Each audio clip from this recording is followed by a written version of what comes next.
Good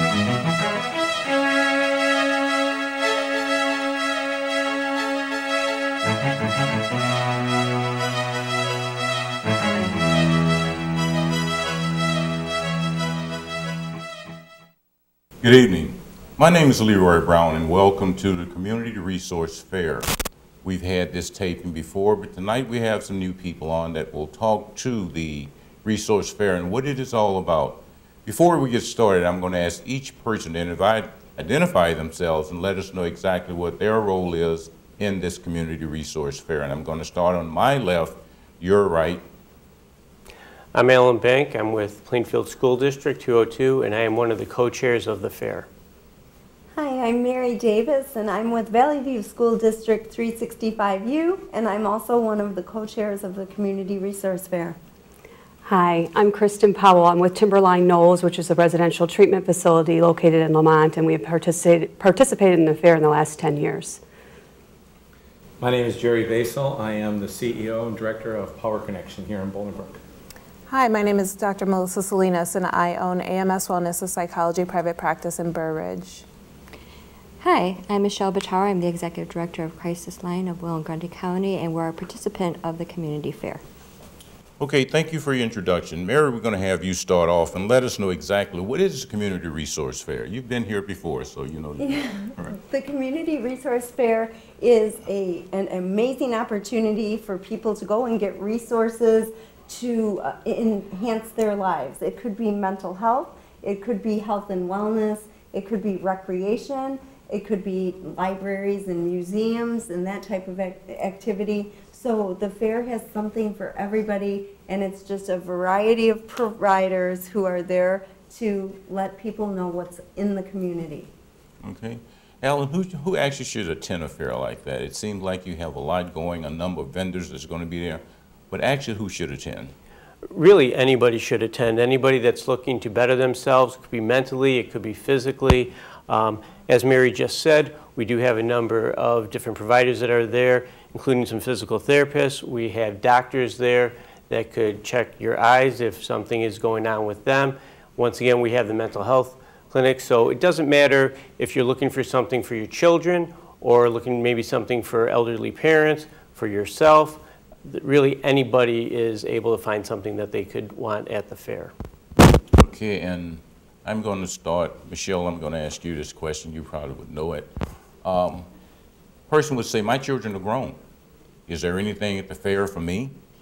Oh, there's plenty. Because there's such a variety of different organizations and agencies there, as Alan had said, there could be for elderly parents, for neighbors. Sometimes, you know, we know that maybe our service isn't for that particular person, but maybe they have a family member or a neighbor or a friend that could use services that are also available there that might not be able to attend to the resource fair. Okay, Kristen? Kristen? Mm-hmm. Okay, a person also would have, they need counseling service. How would they go about to get the information to get that counseling service for the fair? Yes.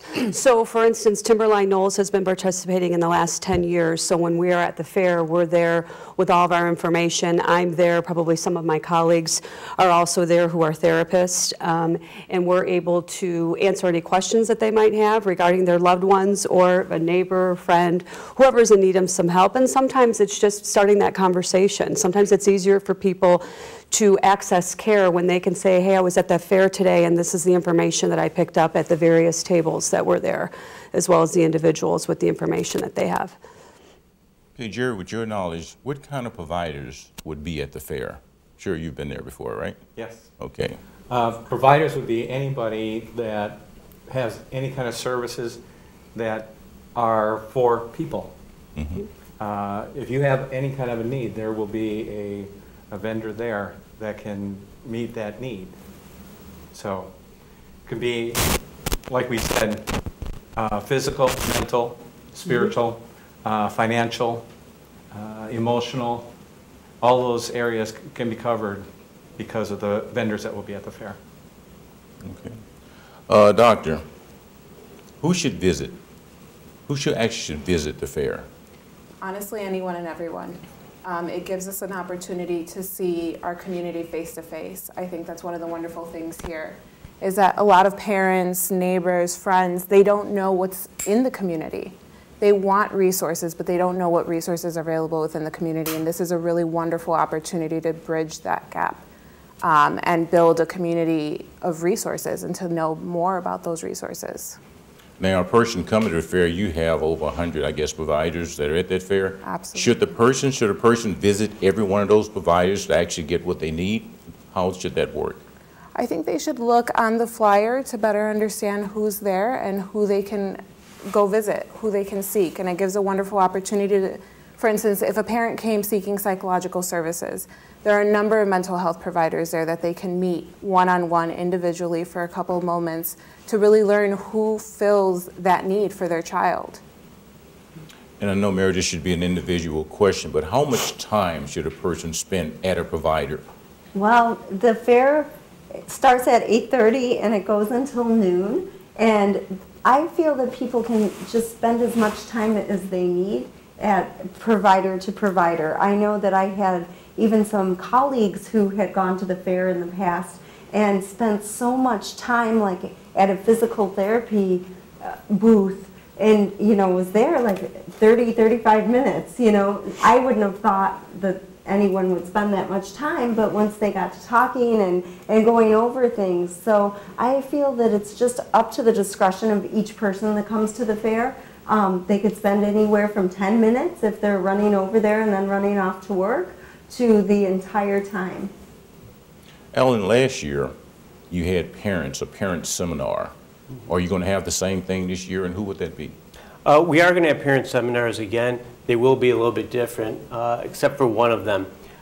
Internet safety was just so well received last year. We will be providing that again, and that one will be going, each one will basically go for an hour.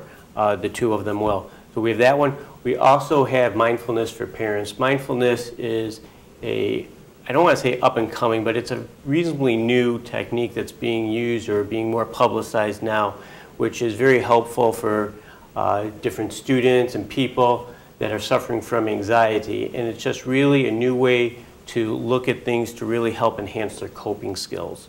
So we will have the two of those, each of them going for an hour at different times. So if a parent wants to see both, they can. And then in addition to that, we have what's called In Plain Sight. That will be roughly a 20-minute presentation where parents will be able to go and look inside a roughly 10 by 10 room. And it's going to be organized like many kids' rooms are. And there they will be able to see those potential dangers that are right there in plain sight that we may overlook if we're not being careful about what we're trying to watch for. And it's all about making sure that we keep our kids safe. Seemed like a field I know something about. Okay, Kristen. Yes. I went to the fair last year, really enjoyed it. Why should I go back again this year? Well, because you're going to have more and more information to choose from. You're going to have us, obviously all of us representing each of our organizations as well as so many others. And I think that each time that you go, you pick up something different. As our lives move forward, new issues come up for us. So something that might have been wanting to be addressed last year, there might be a new issue that you feel is important, and you're able to walk through the fair and be able to connect with all of the individuals there. Okay, Jerry, I mean, I know it's a big deal. You guys do a lot. You have a number of vendors there, and I really want to go. Where can I go to get the information for this fair? Where is the information out there? It's on their website, through the schools. I believe even Larry Randall has put out e-blasts and stuff like that talking about the fair. It will be at Plainfield East High School. And so the information is out there for people to be able to get it. Okay. And we also have a provider guide that's very nice. So every single person that comes into the fair will get a bag. And in that bag you can put the pens and the bendy sticks and all of the nice promotional therapeutic items that are at each table into the bag. And in that bag you will find a provider guide. And the provider guide will have the names and the phone numbers and the websites of each and every provider that you visit. You can make notes in the book if you want as you go around so that you'll remember later, and it's a really nice guide to keep going on into the future. And maybe you'll need a resource a couple months down the line that you didn't need at the fair, and it's there. Ellen, also now the fair was in Romeoville at Romeoville Rec Center last year. This year it's going to be where now? It's going to be at Plainfield East High School, which is 12001 South Naperville Road. Now you kind of the engine driver of the fair because you've been here every time for this taping. Why was it necessary to have a fair like this? I mean, what sparked your interest in doing this and why? Well, what happened was Plainfield School District and Valley View School District each had their own separate fairs for a number of years. And what we discovered is, in addition to having a number of the same providers, we also knew separately a number of good individual resources that the other school district wasn't necessarily tapping into. So bringing them all together we thought was going to be very helpful for letting the community certainly know what all is out there. In addition to that, we recognize that confidentiality and comfort level for those clients of the providers is very important. So even though there may be a provider that is very close to them in their same neighborhood or their same school district, sometimes that actually creates a little bit of discomfort for the person. So if they could go to a neighboring community and receive a service, that may make them feel a little bit more comfortable, and it still isn't that far for them to go. Are there still two fairs, or it's just one now? It's combined just one? It's just one fair. We've been able to combine it for just under 10 years now, and we just feel it keeps getting better and better each year. Now, is there a telephone number that someone could call to get more information, or a website? There is the website itself. The Plainfield School District website is psd202.org, and if you go to that website, on the left-hand side, you will see a part that specifically says it's labeled Community Resource Fair. You click on that, and it'll take you to the page for that. Or you can go to the Valley View School District website, vvsd.org, and they actually have a special tab set up along the right side of their home page, and that'll take you to get more information as well. And on this show, I was told that you'll be able to view the hotline numbers to call, and there's one in English and one in Spanish as well. If you have any questions, feel free to call those numbers.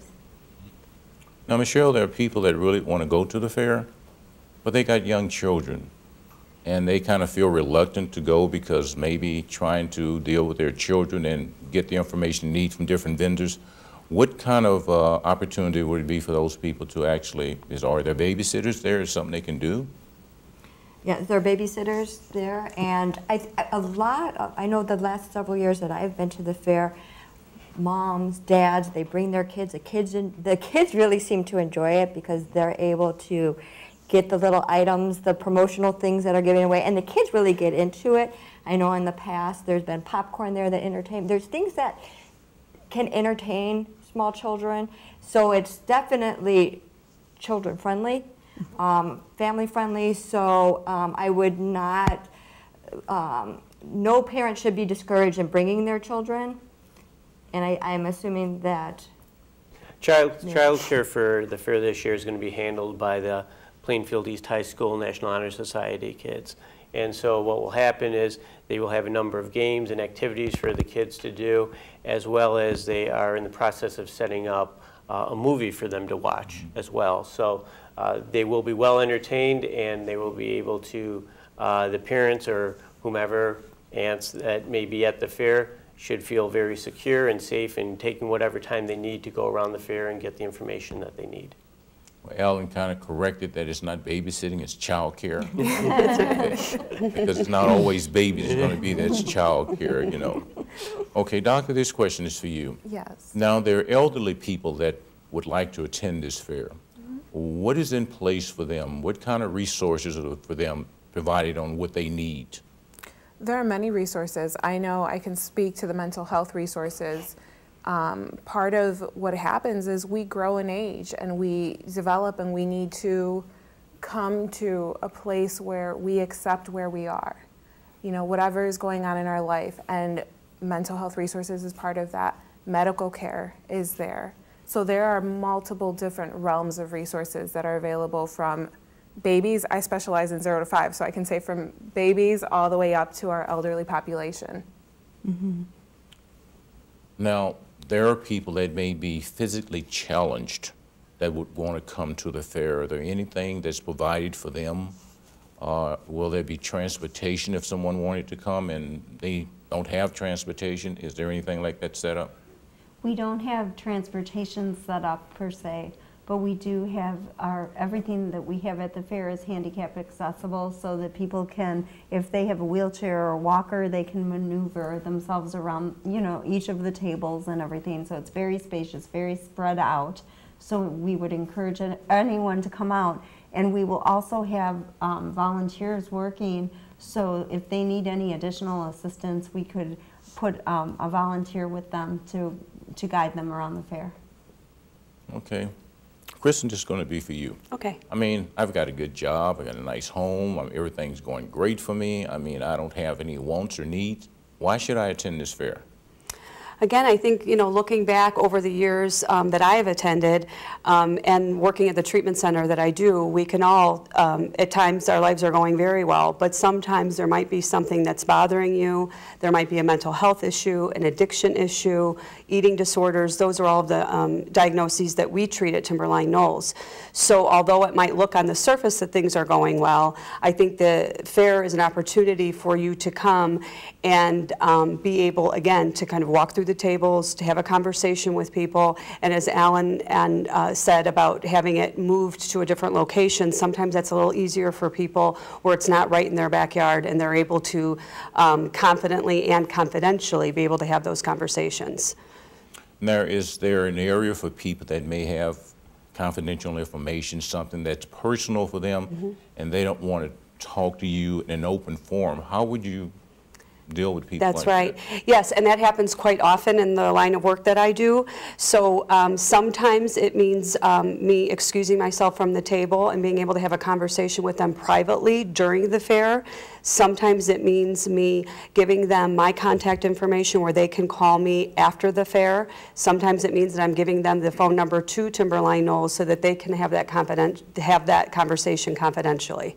So it can work in a myriad of ways, and I've seen it work in all of those different ways through the years. Now, Jerry, are there follow-ups? I go to your table and you have a service that I really need, but then I can't really handle it right there, but I need a follow-up, you know, appointment with you. Do you also do that as well? Because I know you have a large organization that you deal with as far as people needs. You know, you have to be available for the people, because when they're coming through the fair, there is so much going on that they're just trying to get bits and pieces together of, okay, I could use this, I could use that. The one good thing, or one of the good things about the fair is, if you have the time, knowledge is power. And so, yeah, you may not be going through situations right now that you would need this service, but by going through and finding out all these different places, the services that are provided, if ever you, your family, or friend, that's one of the things that we as a society need to be looking after others, not just ourselves. And so to be able to gather that information and be able to disseminate it to other people. So for Power Connection, we have our handout literature, we have contact information. If someone wants more information, you know, we say, okay, here, you can go to our website. Here's this. Any other information, you could call us. We'll talk with you. Here's the information to follow up with. So I'm sure every one of the vendors is going to have that same kind of information to be able to disseminate to everyone that comes through and to be able to follow up with them. But the main thing is having that knowledge so that if something does come up, you know, there is, you can remember, oh, there was something at the resource fair. I'm going to go to that bag of goodies, and maybe there's something there that I can find out. Because where I'm at Power Connection, so many people say, I didn't know you were here, even though we've been there for 12 years. If only I would have known sooner. You know, I could have been able to help, would have been able to help other people in the situation that I'm in now. You know, I know, Jerry, you just had your fundraiser a couple of weeks ago, and it was huge, just no doubt. It was very successful. All of you have a service. Let's talk about your individual service. Power Connection. What is Power Connection? What do you do? What is that all about? Power Connection is a not-for-profit resource job skills training place. POWER stands for Providing Opportunities for Work, Education, and Retraining. We are there, our mission is to empower people for life. And we do it through 3 different areas, through job skills training, through educational training, and for resources for living. Job skills training, we offer forklift certification. In this area, it's a huge thing. Every day there's at least 500 job openings for a forklift driver. So being able to help people better their workforce skills so they can get better jobs and be able to support their families financially in a stronger way. We have computer classes. We do resume writing, interview skills. And while they're trying to get better job skills, we need to help them by providing for them for food. So we operate a food pantry. And along with that, we have a clothing pantry. In both of those areas, we offer those services to anyone. We're not looking to see how much you make or where you live. It's if you are in need, we're going to help you. And so we're there to help individuals better themselves in the workforce so that they can take care of their family. And I like that to where you say it, you don't have to pay for your services, but you come in and a donation of $20, you can walk out of there with $280 worth of food. Mm-hmm. My question now is, how do you fund that? We have a fundraiser once a year, and other people that will donate. We have to have fundraisers throughout the year to continue to do that. But I attribute a lot of it to the fact that I know that this is a God thing. That when I left, I was a pastor at a church, and we saw the need in this community that people were coming needing to have help for, they weren't making ends meet. So instead of giving them a fish, we thought we need to teach them how to fish. So that's when I resigned my position there, and I knew it was a God thing, and I have faith that God's going to take care of it, and He has. And for 12 years, the money, I have no idea where the money comes from most of the time. I did not take a business course in college, so I have no business being in business other than the fact that I know that God has called me to do this, and then I'm just keeping it going. And so the generosity of people, the generosity of stores that donate the food to us, and people now donating the clothes and that kind of stuff for our resale shop and the clothing pantry. It's a community working together. Michelle, your service, what service do you provide for this community resource fair? Well, Crisis Line is the 24-hour comprehensive suicide hotline. We are a suicide hotline, but we also are comprehensive because we also are the information referral agency for the community. So we refer to the agencies that are here and pretty much all the agencies that are going to be at the fair. So when people aren't really sure where to go and they're having issues of any sort, they can always give us a call 24/7, and we can direct them to the right resources. We also provide telephone counseling. We work with many different individuals on many different levels. I know crisis, when we say crisis line, it scares a lot of people because you don't have to be suicidal to call. We talk to a lot of people who are just lonely and they don't really have anybody else to talk to. It could be about everyday problems, but they just kind of want somebody. We're kind of that home base for a lot of people, kind of check in. So it could be about many different things. And then we will talk with them, we'll figure out what's going on, and then if we need to, we will refer out to people who can provide those services that are maybe going on, the issues that are going on with their lives. We also provide a reassurance program where we call elderly, homebound individuals that might be suffering with mental illness, and actually anybody who would like a telephone call. It's a wellness check. It's a friendly, hi, how are you doing? It's one of those benefits for a lot of people who don't have a lot of family or friends who kind of can connect with. We can call as many times of the day, as often, any hour of the day, since we're 24/7. So if you're up in the middle of the night, you want a phone call, we can do that. It's a free service. We plan on having applications for that, and it's just a form that you have to fill out to get some information for that person. And then, you know, we could start the call at any time. So that's kind of our services in a nutshell. We pretty much cover every subject matter you can think of. Wow, it seems like it too. Doctor, your service. Yeah, so I own, with two wonderful individuals, I own a private practice in Burr Ridge. We offer services from 0 to the elderly. And it covers anything from anxiety to just basic wellness.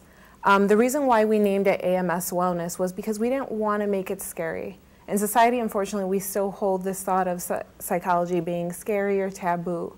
We wanted about community, we wanted about family, about health and wellness.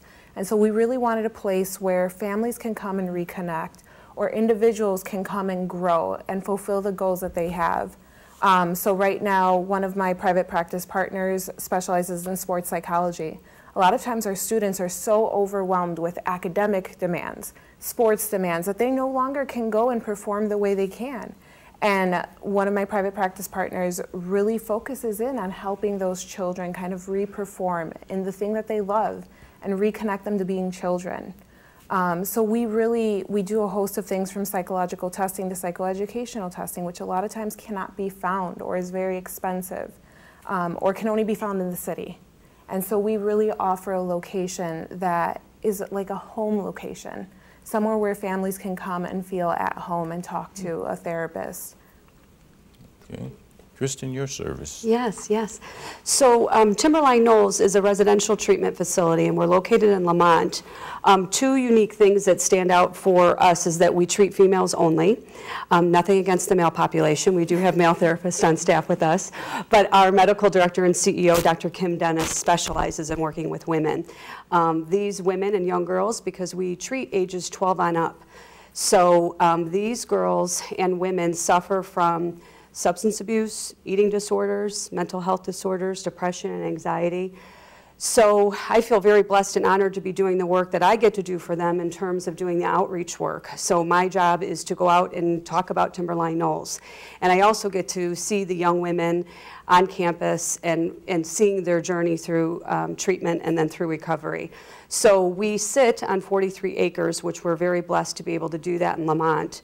And we have 164 residential beds. And what the other piece that's unique to us is that we have a very individualized treatment plan for each resident. So we have 5 lodges. So although we have 164 residents, it feels very small in nature because we have 35 beds per lodge. So our treatment team consists of a psychiatrist and the primary therapist, and we also have specialists, eating disorder, substance abuse, mood disorder, and trauma specialists on each lodge. So we incorporate both group therapy, individual therapy, experiential therapy. We're able to have equine therapy where we have the horses that come out on our campus twice a month, as well as pet therapy. And we have a very strong family component to our program. So in talking about the fair, it's very important when families are coming to visit, because we know that when their loved one is ready for treatment, we need to have the family be a part of that as well in order to have them have the best chance at treatment and recovery. So we have a very robust clinical team on staff with us. We have a very strong admissions and aftercare department, as well as all of the clinical people that do the work day in and day out at Timberline Knolls. The other piece is we have a school on site. So for those adolescents who are enrolled in high school or middle school, we have what we call TK Academy. So we have a wonderful school that's on campus. We work with the home schools so they're able to stay on track, with also letting the families know that treatment is a priority, but we have the school there for them. So they go to school about 3 hours a day, and we have teachers and paraprofessionals, and of course our principal, Carrie Finazzo, working with the home schools. It's a beautiful campus. It reminds me of a New England college type campus, if you will. That's kind of what it looks like to me. And we've been there 10 and a half years. You know, something I always noticed about doctors and lawyers and people that are in high profession, they say things and I'm going, what is that? Econ therapy, what is that? Equine therapy. Equine? Yeah, so we have the horses that come out. So they don't ride the horses, but the whole process is for them to, they bring out 3 horses and they'll have them in our little corral that we have on campus. And they'll touch them, and it's very therapeutic for them. And a lot of times what happens is things that they have been holding in will come out while they're working with the horses. So we have a psychologist that is on campus with us during that process, as well as their primary therapist. So then they do group therapy after doing the equine therapy. It's really something to see. I've witnessed it several times of seeing the residents experience that. And I think that it's important because a lot of our residents, and not just at Timberline Knolls, that, you know, it's difficult for them to kind of tap into those underlying issues. And that's what we do really well at Timberline, is although they're coming in with any one of these as a diagnosis and the symptoms that are attached to that, we're really peeling away the onion, if you will. We're really getting down to what's really going on. And we're able to do that through the different modalities. We also have art therapy. So we have a very strong experiential component to our therapy, as well as the spiritual side as well. We have a spirituality group that we run once a week. And we also have a Christian program for those that are seeking that and wanting that. We have that available to our residents. So then they will be matched up with a therapist who specializes in Christian-focused therapy. Wow. Now, can you imagine you have over 100 vendors at this community resource fair, and you just hear with people that are here, just the 4 of you, the services that you provide for so many people. Can you imagine what maybe 100 more vendors there, what they're providing for? Mary, what's new at the fair this year? As you talk about the horses, we're having dogs this year. Oh, so great. we're having pet, dog therapy out there, and it's the same type of concept. You know, if you pet the dog, it calms you, it lowers your blood pressure, and it also gets you to communicate things that you might not otherwise talk about. So that's something that I'm really excited about. What about you, Alan? Yeah, certainly the therapy with that. There's a few other new vendors that haven't been there in the past that are joining us. You know, it's really nice when we're able to pull some of the new ones in because, as has been said, you know, they've been here for a number of years and it's great. They're familiar, and you know, they're going to get to meet some new people from the community that necessarily haven't been there before. But I also enjoy being able to let the community know that, you know what, even if you were here in the past, we usually have at least 10 new vendors that haven't been with us before. So they'll be able to check them out. And of course, and as I had mentioned earlier, the fact that we have some different parent seminars here as well. I think that's just very important with just keeping the whole idea of safety in place with everybody. Now, when you talk about parent seminar, you have a parent that has an issue with their child, and they just don't know where to go and how to deal with it. Would there be someone there to answer those questions and deal with those kind of concerns? Oh, definitely. And in fact, many of the health professionals we have here on our panel, they deal with those types of situations on a regular basis, whether it's because their student has special needs or whether it's just because they are going through becoming more of an individual and they're trying to figure out what their boundaries are, the limitations, and trying to maneuver all of that. And as we heard earlier with Dr. Salinas, sometimes, you know, balancing the academic and the athletic portion of things could become very difficult. And so many times students will then, quote unquote, turn on their parents, or the parents will get kind of the outlash of it, because that's where the students feel most comfortable, even though they're not really trying to push them away. Mm-hmm. Now, you know, we have what we call the abuse factor that's out there, whether it's parents, loved ones. Would you have someone that address that as well? I mean, they come and they say, you know, I am involved in a very abusive relationship and I need somewhere to go to get help. Oh, definitely. We address it at the child level. The crisis line would help us out with that a great deal as well. Department of Children and Family Services is going to be there. And when people hear Department of Children and Family Services, it's always a very scary thing. But Department of Children and Family Services also provide very preventative and care that will help in the moment when parents and families are going through tough times and they just need a little extra support.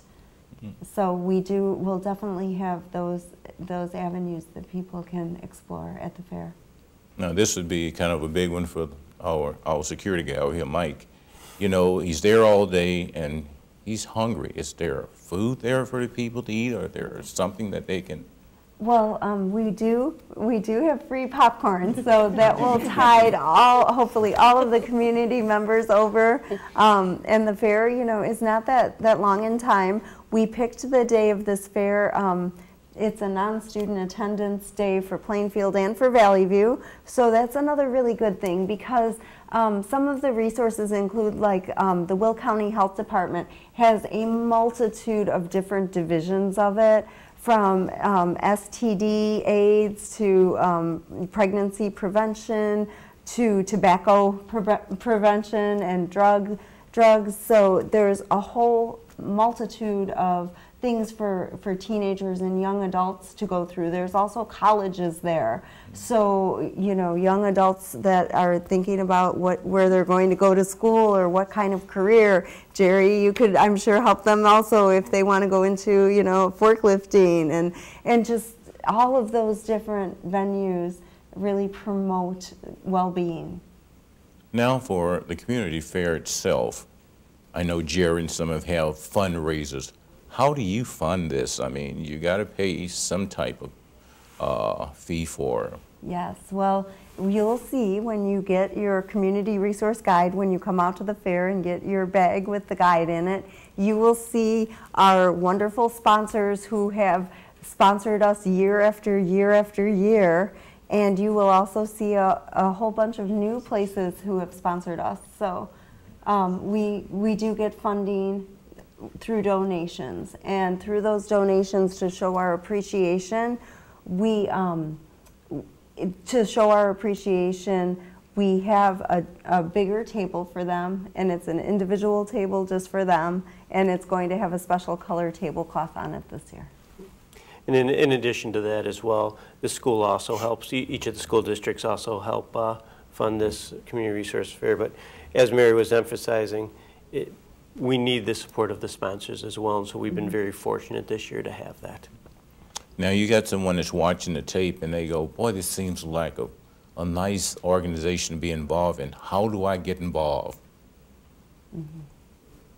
Well, I mean, I think the first step would be to come and attend the fair and see what you like at the fair. And then the second step would be to just reach out to one of us at the fair. You see our faces now. It's Alan and Mary, and you know who we are, and you can reach out to us the day of the fair. We're constantly moving about, so we'll be there. And if there's any type of involvement, this year we have all of our vendors set. So this year, at this point, we're not taking any new vendors for this year, but if you're a vendor and you'd like to participate in the fair next year, definitely reach out to us so we can add you onto the panel for next year and get you in the online resource guide right away. I was sitting at my desk and my assistant answered her phone, and that was one of the questions someone had asked, how do I get involved in the community resource fair? And she was telling that you're already booked this year. Mm-hmm. How soon would someone have to contact you to be involved? Well, the way we set it up is we send out overall a general email out to all of the resources that were in attendance this year, and then those others that we are collecting. We actually just collected a new one just the other day. Mary had sent me the information on a new vendor for next year. And so what will happen is, in roughly toward the end of September, I send out an initial email, and at that point it's just kind of an opening. So that way we have an idea of how many vendors truly want to join us. We've expanded a little bit each year, quite honestly. The first year when we combined, we had roughly 104. And at this current time for this upcoming event, we right now have 124. So, It's getting a little bit larger each time, and the importance of us notifying them early enough is because sometimes we have to bring tables from other schools and other parts of the district in order to house everybody. And so fortunately we've been able to adjust and grow with them, and that's also was one of the big determining factors actually in switching locations, because while our previous location worked very well, this one provides a little bit more space for not just the community to move around, but so the vendors aren't on top of one another either. Now, where you are now and where you've been, is there going to be a problem for people actually trying to get to that location? I mean, are there directions or anything that actually goes there? Tell them how to get there? Once again, the actual address is 12001 Naperville Road, and that is, if you're actually in the Bolingbrook area, that's off of Rodeo Drive, so you would take that heading west, and your crossroad will be Rodeo Drive and Naperville Road. So it's at a high school. There's plenty of parking, and if you're coming from actually the other side, more of the Plainfield area, you would actually get on 111th, and you would actually then just head east, and it would be at 111th and Naperville Road, and 111th and Rodeo Drive just happen to be the same road. Just depends on what town you're in. So, what are your hours? We are going to be open from 8:30 till noon, and that will, once again, you can start off, you can go through and see the different vendors. We have parent seminars, so you'll be able to maybe see the vendors, go to the parent seminars, and then if you want to go back and try to see some of the vendors that you didn't see before, you'll be able to do that. If you want to just stay the whole time with the vendors, you're welcome to do that. It's open to however it is you want to see the fair and whatever works out best for you. Okay, I'm on a time restraint. How much time would it take me to actually walk the entire fair? I mean, 120 vendors, that may take a lot of time. Well, if you're going to walk around and just give everybody high fives, if they all stick their hands up, you can probably do it in about 5 minutes. Once again, it's open. Very rarely does anybody go there and actually spend a considerable amount of time with all of the vendors. Typically, they have an idea in terms of what it is they want to see. So, you know, if it's something, whether it's sports psychology, whether it's getting something to better themselves with employment, if it's something as far as an addictive resource, you know, making sure that they know the crisis hotlines, you usually stick to kind of those. And then there's some things that catch your eyes. Once again, with the tables that have the therapy dogs, so that may draw you there for a little bit. In addition to that, there's some physical therapists that are going to be participating, so you may get drawn to that for a little bit. Another vendor that we haven't mentioned is the police departments are going to be there. And people, you know, well, I don't have a ticket, I don't want to worry about that. But I mean, there's different divisions there, whether you're talking about crime safety, whether you're looking at railroad safety. Maybe you have some young students that are going to be drivers soon. And railroad safety has been very important, and you've seen the importance of understanding what to do elevated over the past few years because of how many railroad accidents there had been.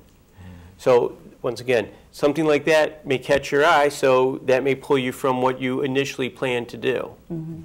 So once again, if you wanted, you could easily spend all 3.5 hours there. Sure. Well, we have about 10 minutes, I think, left in the taping.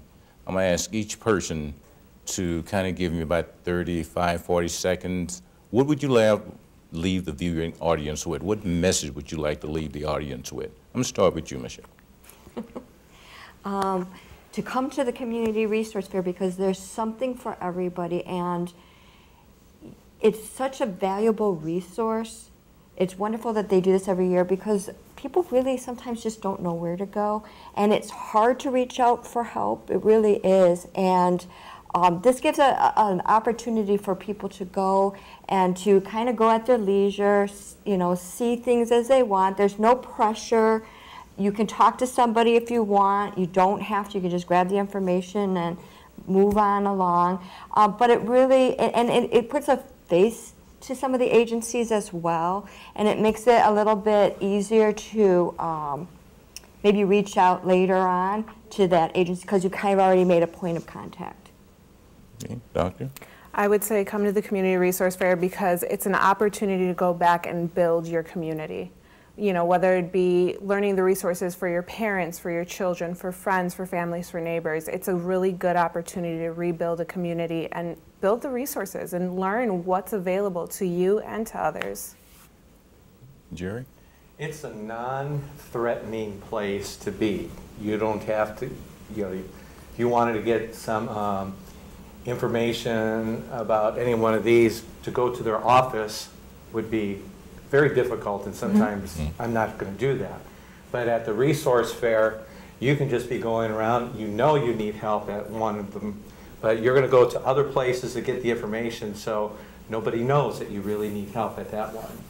Which, by doing that, you have an opportunity to get the help that you need, or the help that you know someone else needs. Kristen? Yeah, kind of to echo what everybody else has said too in regards to just attending the community fair and looking at all of the different vendors and the partnerships that we have within the community. That's a really important piece. I know that's true for us at Timberline Knolls, that we really value the partners that we have in the community. We know what we do well, and then we know when maybe we are not the best fit for somebody. So in terms of Timberline, you know, just so you have that information, that we have a very robust website, and that sometimes is an easier place to go to as well. So that's www.timberlineknolls.com. Sometimes that's easier for people to look through that without having without feeling a little nervous about, you know, talking to me directly. I will be there, so I hope that we will see you there. Mary? Well, I first of all would like to thank this panel because I think this has just been a wonderful panel, and if by this time you don't want to come out to the resource fair, maybe you fell asleep by your TV, but it is a wonderful place to be. It's only a few hours, so you really should take advantage of that. And I also wanted to share that if we had a person, a community member, that came into the fair and just was kind of overwhelmed, didn't know what to do.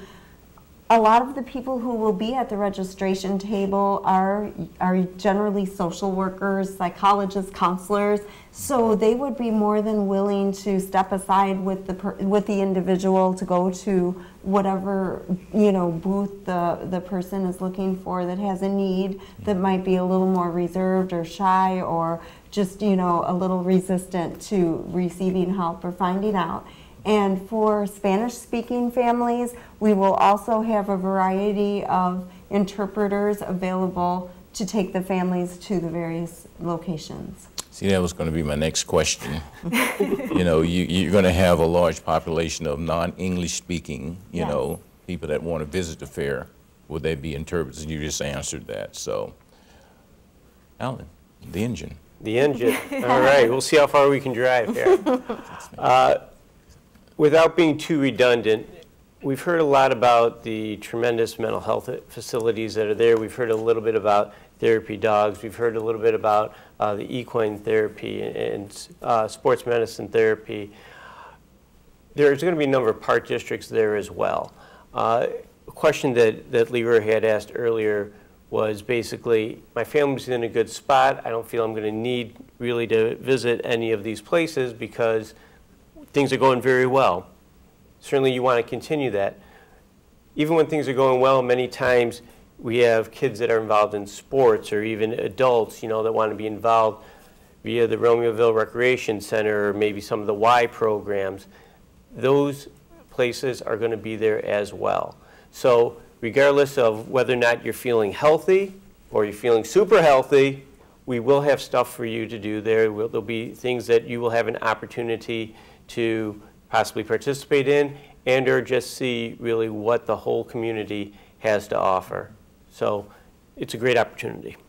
Now, I know both of you know exactly vendors, the number of vendors there, and who are the vendors. Name some of the vendors there. We still have a little more time. Name some of the vendors that are going to be there. We know who these vendors are, and we know they're going to be there. Who are some of the others? We have a really unique vendor called iCash. And iCash you know, she sits at her table and she looks up your name and she checks to see if the government owes you any money, if you have any money coming to you. And it's amazing, and I didn't have any money coming. But it's really, I mean, people enjoy going to that booth. And then you have just things for the elderly that we didn't really touch on. So assisted living facilities, we have apartments for elderly. So let's say you are very healthy and you don't want an assisted living facility, but maybe you want somewhere that's fun to live. So we have that option too.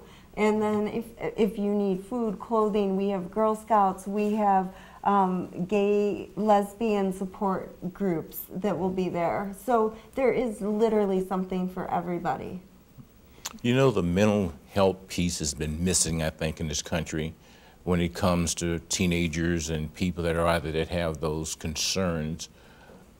Are you going to have I know both of you, you know, you talk about that. Is there going to be more of that highlighted at the fair? Yes, certainly with mental health, and even that for younger students and such. It is so important to us, certainly being from a couple of different school districts, that we make sure that that area is addressed. We recognize the increase with regards to depression within the young students and such. And I say young, we know that much of the onset is close to age 14, and many times, or at least the identification is 14, so it actually begins a little bit earlier. So many of the health facilities there will certainly key on that. Anxiety has just unfortunately really ballooned, if you will, with what's going on in the schools. Many times we unfortunately have to try to assist students that, and I say unfortunately because of what they're going through, but we have to try to assist them being able to return back into the school system where they are at home just because of anxiety that is just so devastating they can't actually step into the school itself. And so that's something that we do a great deal of, and certainly we need many of the community resources ourselves to assist that student because we can't do it all from inside the school. You know, just based on the information that we've gotten here tonight, which was a lot of information, and it would more or less empower people to want to go and get some of these services and be part of some of these services, especially the one about going to see if you got any money, you know.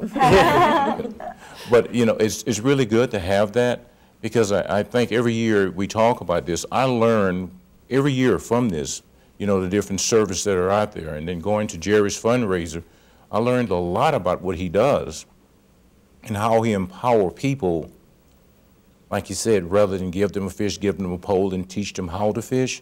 That is huge. And I think what you're doing is empowering people to really step out and be their own person based on what they have that's a need because you're providing that need for them.